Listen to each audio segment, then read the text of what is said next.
Market के अंदर second hand iPhone तुम सब लेने जाते हो एंड इसके है ना स्कैम काफ़ी ज़्यादा होते हैं एंड आज के वीडियो में मैं तुम्हें बताऊंगा कि तुम कैसे चेक कर सकते हो कि तुम्हारे आईफ़ोन के अंदर कोई चीज़ रिपेयर तो नहीं है, डिस्प्ले ओरिजिनल है, कैमरा ओरिजिनल है या बाकी सारी चीज़ें ओरिजिनल हैं कि नहीं। तो डिस्प्ले के अंदर एक मैं तुम्हें दुखद बात बता दूं कि तुम लोग एक्चुअली में उसको 100% आइडेंटिफाई नहीं कर सकते, तुम क्या कोई भी नहीं कर सकता। ठीक है, वो मैं तुम्हें एंड तक बताऊंगा। तो सबसे पहले हम लोग स्टार्ट करते हैं बैटरी से। तो बैटरी अगर तुम्हें बहुत पुराने किसी आईफोन मॉडल की मिल रही है 100%, ये शॉप्स वाले नहीं लेते भाई जिम्मेदारी कि हाँ हम तुम्हें 6 से 1000 की बैटरी बदलवा के देंगे आईफोन मॉडल्स की और तुम लोग ले लो फ़ोन नॉर्मल मार्केट प्राइस में और हमने इसके ऊपर अपनी तरफ से 6000 लगाए हैं। ये कोई समाज सेवा नहीं कर रही है, अपना भी बहुत ज़्यादा प्रॉफिट उसमें रखते हैं। ठीक है, अगर तुमने नहीं देखा कि हाँ ये तुमसे फ़ोन कितने में खरीदता है, आगे कितने में बेचते हैं, ये सारी चीज़ें आई बटन में एक वीडियो आ रही होगी, इस वीडियो के एंड में भी आ जाएगी, उसमें देख लेना। बैटरी को ये लोग फ़ोन को खोलते हैं। इसके दो मेथड होते हैं, एक फर्मवेयर वाला मेथड होता है, एक शॉप वाला मेथड होता है। दोनों के अंदर फ़ोन को खोलना पड़ता है। ये बैटरी को खोलता है, बैटरी के अंदर एक ना रिबन लगा होता है जो मदरबोर्ड से बैटरी को कनेक्ट करता है, लॉजिक बोर्ड से बेसिकली। उसके अंदर या तो एक शॉक मारते हैं जिससे बैटरी थोड़े टाइम के लिए 100% दिखाती है, हफ्ते बाद दोबारा बिल्कुल ही गिर जाती है, 70 वगैरह पे आ जाएगी, 80 वगैरह पे आ जाएगी।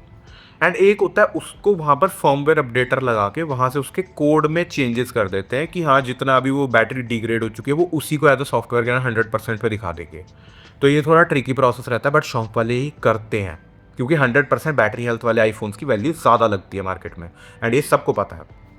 तो अगर एक भी बार तुम्हारी बैटरी बूस्टेड होगी देन सॉरी, तुम्हारा फ़ोन ऑलरेडी खुला हुआ है एंड दुकान वाले वाटर प्रूफिंग नहीं करते। ऑफिशियल सर्विस सेंटर वाले बोलते हैं वो वापस सील लगा के देते हैं।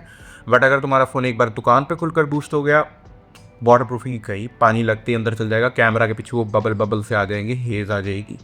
सेकंड बात करते हैं हम लोग बैक पैनल की। बैक पैनल के अंदर ना तुम लोगों को देखना कहीं पे पैनल में गैप्स तो नहीं है। जो आईफोन की बिल्ड होती है वो बिल्कुल एज टू एज होती है, कहीं पे तुम्हें गैप अनइवन नहीं दिखेगा, एकदम यूनिफॉर्म रहेगा। फ्रेम और बैक पैनल के बीच में जो गैप होता है वो यूनिफॉर्म होगा। अगर कहीं से भी फ्रेम हल्का सा उठा है, हल्का सा इधर उधर को है या कहीं पे हल्के से ग्लू के निशान है फ्रेम के अंदर, समझ लो बैक पैनल खुला हुआ है, बैक पैनल चेंज है उसका। बैक पैनल जनरली चीज़ों के लिए नहीं खुलता, जब वो टूटता है तब ही उसे खोलते हैं क्योंकि बाकी सारी चीज़ें एप्पल के फ़ोन में डिस्प्ले से ही चेंज हो जाती हैं, जो डिस्प्ले उठा के। तो वो चेंज है एंड उसकी वैल्यू बहुत कम हो जानी चाहिए अगर वो तुम्हें नया बोल के बेच रहे हैं ऐसे। अब आता है कैमरास की तरफ। कैमरास पे तुम्हें सबसे पहले कैमरा के अंदर तुम्हें फेस आईडी चेक करनी है क्योंकि कई बार फ्रंट कैमरा में कोई प्रॉब्लम होती है ना, जैसे पानी वगैरह चल जाता है तब भी फेस आईडी काम नहीं करती। बैक कैमरा के अंदर तुम्हें मेन कैमरा का फोकस चेक करना है कि वो दूर फोकस कर रहा है, पास फोकस कर रहा है। आईफोन्स की जनरली पास की फोकसिंग डिस्टेंस काफ़ी कम नहीं होता, वो थोड़ी दूर पे ही फोकस करता है। बट तुम्हें देखना है कि हाँ वो काफ़ी पास आके भी फोकस कर रहा है, दूर भी फोकस कर रहा है, ये होना चाहिए। एंड इसके अंदर एक मेन चीज़, टेलीफोटो लेंस को ज़रूर ओपन करके हल्का सा शेक करके देखना क्योंकि टेलीफोटो लेंस कई बार पुराने आईफोन में मैग्नेट वाला केस लगाने से वाइब्रेट करने लगता है। तुम टेलीफोटो लेंस खोलोगे पूरी तुम्हारी डिस्प्ले वाइब्रेट वाइब्रेट वाइब्रेट ऐसे होने लग जाएगी, वो ज़रूर चेक का था। अल्ट्रा वाइड में कोई प्रॉब्लम नहीं होती, ज़्यादातर कोई प्रॉब्लम नहीं होती अल्ट्रा वाइड में क्योंकि अल्ट्रा वाइड इतना फ्लैगशिप लेवल का लेंस होता नहीं है एप्पल के अंदर। आगे हम लोग बात करते हैं चार्जिंग पोर्ट वगैरह, तुम लोग चेक कर लेना उसके अंदर थोड़ी बहुत डस्ट होनी चाहिए। अगर उसके अंदर बिल्कुल भी डस्ट नहीं है दैट मीन वो चेंज है, थोड़े वेयर एंड टेयर के मार्क्स होने चाहिए क्योंकि पुराना आईफोन है। अब आते हैं मेन चीज़ की तरफ, डिस्प्ले। अब ये डिस्प्ले और बैक का ना एक ऐसा सीन है कि अगर ये कई बार चेंज होती है ना तो जो मैकेनिक होता है उससे ढंग से फ़ोन बंद नहीं हो पाता है एंड ढंग से वो थर्मो वाला काम नहीं कर पाता। थर्मल वाला काम बेसिकली हीट डेसिपेशन के लिए होता है, सील वगैरह का भी काम नहीं कर पाता। फ़ोन अब नॉर्मली तुम्हारा हीट करेगा अगर इनका काम हो रखा होगा। अगर तुम्हें बहुत अच्छी तरह भी दिख रहे हैं तब भी अगर तुम्हारा फ़ोन हीट हो रहा है तो उसके बहुत ज़्यादा चांसेस है कि उसका बैक पैनल या डिस्प्ले खुले हुए हैं और उसके अंदर डस्ट है। तो ये जो डिस्प्ले वाला स्कैम है ये तो पहले तुम लोगों को चेक करना है कि अगर जो तुम्हारी डिस्प्ले है उसके बेजल्स देखने हैं। अगर उसके बेजल्स थोड़े भी मोटे, आईफोन में मोटे बेजल्स कभी नहीं आते थे आईफोन 11 के बाद से, ठीक है, अगर उसके बेजल्स थोड़े भी मोटे हैं वहीं पे सावधान हो जाना है क्योंकि वो डिस्प्ले चेंज हो सकती है। कोई भी ब्लैक कंटेंट खोलना है एंड तुम्हारी डिस्प्ले ऑफ में और वो ब्लैक कंटेंट में सेम देख रही है, जैसे ये मेरी जो पीछे वॉल है ऑलमोस्ट ब्लैक है, ये वैसी ही दिखेगी जब तुम्हारी डिस्प्ले बंद हो। तो यहाँ पर तुम्हें चेक करना है कि जो तुम्हारा ब्लैक कंटेंट है वो ब्लैक ही दिख रहा है, ग्रे तो नहीं दिख रहा। अगर वो ग्रे दिख रहा है तो आईपीएस डिस्प्ले है एंड नए आईफोन में आईपीएस डिस्प्ले नहीं होती आईफोन 11 के बाद से। तो ये चीज़ तुम ध्यान में रखना। सेकेंडली प्रोमोशन तुम्हें चेक करना है कि 120 हर्ट्ज पे काम कर रही है या नहीं कर रही। एक और चीज़, ट्रू टोन ऑन करके देखना। ट्रू टोन ऑन करके बिल्कुल येलो नहीं होनी चाहिए तुम्हारे इन्वायरमेंट के हिसाब से। ट्रू टोन ऑन करके पहले शॉप में रहना, फिर बाहर चल जाना। बाहर जाओगे तो डिस्प्ले थोड़ी ब्लूइश हो जानी चाहिए, शॉप के अंदर आओगे तो थोड़ी येलोइश हो जानी चाहिए। बिल्कुल येलो ट्रू टोन से नहीं होनी चाहिए। लोग ट्रू टोन एकदम ऑन करते हैं और देखते हैं येलो होगी तो ठीक है, ऐसा नहीं है। अब बात करते हैं इसका एक ऐसा स्कैम जो कि तुम नहीं पकड़ पाओगे। एक ऐसी डिस्प्ले आती है, अब देखो मैं बताता हूँ तुम्हें ये हुआ कैसे। मेरे ना एक सब्सक्राइबर भाई है, ये जैसे यहाँ पे उनका कमेंट है, तो वो ये है हमारे सुरेश भाई, तो मैं कमेंट भी इनका लगा दूंगा डिस्प्ले पे। तो इन्होंने बोला कि न्यू सब्सक्राइबर हूँ, 15 प्रो मैक्स लेना है, कैसे चेक करूँ तो बता दो।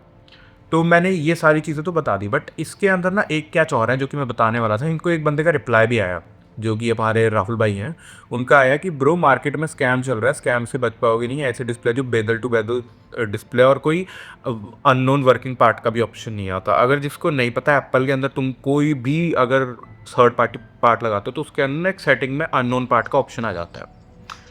बट एक ऐसी चाइनीज़ डिस्प्ले एग्जिस्ट करती है जिसका पेजल्स भी नॉर्मल है, ट्रू टोन भी काम करता है, अननोन पार्ट का मैसेज भी नहीं आता, एमोलेड डिस्प्ले भी है, वो ओलेड बेसिकली जो एप्पल अपना रेटिंग ना बोलता है वो नहीं होती, नॉर्मली ओलेड होती है।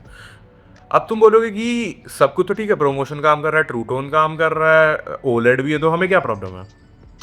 यही प्रॉब्लम है। उसकी जो चीज़, जो वो डिस्प्ले क्वालिटी है वो काफ़ी ख़राब होती है, तुम्हें वो क्रिस्पनेस नहीं मिलेगी। एंड बेसिकली जो सबसे बड़ी दिक्कत होती है टच रिस्पॉन्स। जिसने भी आईफोन चलाया उसे पता है उसका टच रिस्पॉन्स बहुत तेज़ होता है। तुम ऐसे फिंगर लगाओगे वो एकदम साथ साथ चलता है, बट अगर वो हल्का सा भी डिले कर रहा है स्क्रॉलिंग में तो वो डिस्प्ले जो है वो यही एक मास्टर कॉपी वाली डिस्प्ले लगी हुई है। तुम लोग गेमिंग करने जाओगे, 3-4 फिंगर से क्लॉ वाला स्टाइल गेम करने लगोगे, उसके ना वो दिक्कत देगा। तुम एकदम गन स्विच करने लगोगे, गन नहीं निकलेगी, एकदम कोई एक्शन करोगे वो नहीं होगा। फिर तुम सोचोगे कि आईफोन लेके ऐसी गेमिंग, लोग तो कहते हैं कि आईफोन में गेमिंग बहुत अच्छी होती है, तुम्हारी डिस्प्ले चाहिए क्या? ठीक है, ये चीज़ तुम सिर्फ एक्सपीरियंस करके ही पता कर सकते हो। ये चीज़ तुम दुकान में एकदम देख के बिल्कुल भी नहीं पता कर पाओगे। इसलिए मैंने बोला था ये वीडियो एंड तक देखना, क्योंकि यहाँ पे बहुत ज़रूरी जानकारी थी कि ये चीज़ आइडेंटिफाई नहीं हो पाती है। जो एंड्रॉयड होते हैं, इनकी भी जो नए एंड्रॉयड हैं इनकी डिस्प्ले बड़ी महंगी है। तुम वन प्लस का कोई भी नया 13 उठा लो, 15 उठा लो, सैमसंग के फ़ोन उठा लो, इनके अंदर भी ये वाली चाइनीज़ मास्टर कॉपी डिस्प्ले लगती है, जिससे इनका टच रिस्पॉन्स बहुत कम हो जाता है। तुम ऐसे गेम खेलोगे, एकदम गन स्विच करोगे, एकदम स्कोप खोलोगे, कुछ निकालोगे, वो नहीं काम करेगा सही से। तुम एकदम तेज तेज फ़ोन को चलाओगे, एकदम रिस्पॉन्सिव फील नहीं आएगी, तुम्हें लगेगा कि ऐसे थोड़ा सा घिसना पड़ रहा है, बट चलेगा स्मूथ। वहाँ पर एक्चुअली वो एक मास्टर कॉपी डिस्प्ले होगी जो कि चाइना से बनकर आती है, जो कि ब्रांड की नहीं होगी। हाँ, ब्रांड की डिस्प्ले भी चाइना से बनती हैं, बट ये वाली एक नॉर्मल जेनेरिक डिस्प्ले होगी। एंड ये तुम्हें नहीं देने वाली वो परफॉर्मेंस गेमिंग में। अब तुम इतने पैसे लगा रहे हो उसके बाद भी दिक्कत हो रही है। अगर मैं कंक्लूजन में तुम्हें बताऊं तो मत लो ये डीलर से फ़ोन, मत लो। ठीक है, तुम्हारी हार्ड अर्न्ड मनी है, मैं समझता हूँ कि हाँ तुम लोगों ने 50-60 हज़ार में अब आईफोन लेना है, तो महंगा फ़ोन लेना है, प्रो मैक्स लेना है, बट मत लो। कैशिफाई भी मैं बता दूं, कैशिफाई भी जो पुराने फ़ोन्स हैं उसके अंदर जो है वो दिक्कत देता है। पार्ट चेंज होते हैं, डिस्प्ले चेंज होती है, बैटरी बूस्टेड होती है, फ़ोन खुले हुए होते हैं। ठीक है, मैंने भी कैशिफाई से वन प्लस 13 रिफर्बिश्ड मंगाया था, उसकी क्या आई कंडीशन, कैसा वो फ़ोन निकला, उसकी वीडियो आई बटन में दी हुई है, तुम लोग यहाँ पर जाके देख लेना, तुम्हें सब पता लग जाएगा कि कुछ फ़ोन कैसे आते हैं, कुछ फ़ोन कैसे आते हैं। कैशिफाई पे भी ट्रस्ट मत करना, मैं किसी के अगेंस्ट नहीं हूँ, या ऑफलाइन डीलर्स पे तो बिल्कुल भी ट्रस्ट मत करना। और अगर तुम्हारा कोई दोस्त है पर्सनली जो अपना फ़ोन बेच रहा है, जिसका तुम्हें पता है कि ये नहीं खुला कभी, तो उस पर तुम ट्रस्ट कर सकते हो। वरना मैं बता रहा हूँ, 50-60 कर तुम्हारा बजट है तो कोई भी एंड्रॉयड फ़ोन ले लो, उससे ज़्यादा बेटर बैटरी मिल जाएगी, बेटर कैमरा भी मिल जाएगा। वीवो की X200 FE सीरीज़ आती है, सैमसंग की सीरीज़ आती है, बैटरी कम है बट यूआई एक्सपीरियंस अच्छा है। वन प्लस के फ़ोन आते हैं, वन प्लस का यूआई एक्सपीरियंस भी बहुत अच्छा है, कैमराज भी अच्छे हैं, बैटरी बहुत अच्छी है। तो एप्पल ना एक थोड़ा मार्केट सिंबल भी बन चुका है। ये मैं तुम्हारे ना 1-2 दिन में तुमसे एक थोड़ी नॉर्मल टॉक वाली वीडियो बनाऊंगा कि जब मैंने वन प्लस 13 खरीदा तो मेरा ना एक अजीब सा एक्सपीरियंस था मेरे फ्रेंड्स के बीच में, क्योंकि मैं आईफोन से इस पर शिफ्ट हुआ था। बाकी एज अ कंक्लूजन मैं तो यही कहूँगा कि मत लो यार, यहाँ वगैरह से ना इन चक्करों में मत पड़ो। या तो अगर तुम थोड़े और पैसे सेव कर सकते हो, अपना पुराना फ़ोन चला दो, थोड़े और पैसे सेव करके नया आईफोन ही ले लो। नए की बात भी अलग होती है, तुम्हें सारा पता भी है कि हाँ यार फ़ोन ठीक है, अब मैंने 4-5 साल चलाना तो कोई प्रॉब्लम नहीं होगी। बाकी ऐसी और कंटेंट के लिए हमारे चैनल को सब्सक्राइब कर देना, बेल नोटिफिकेशन को ऑल पर लगा देना, वीडियो को लाइक कर देना। कुछ ना पसंद आया हो तो डिसलाइक करके कमेंट्स में फीडबैक छोड़ सकते हो। बाकी thanks for watching, see you again and bye bye.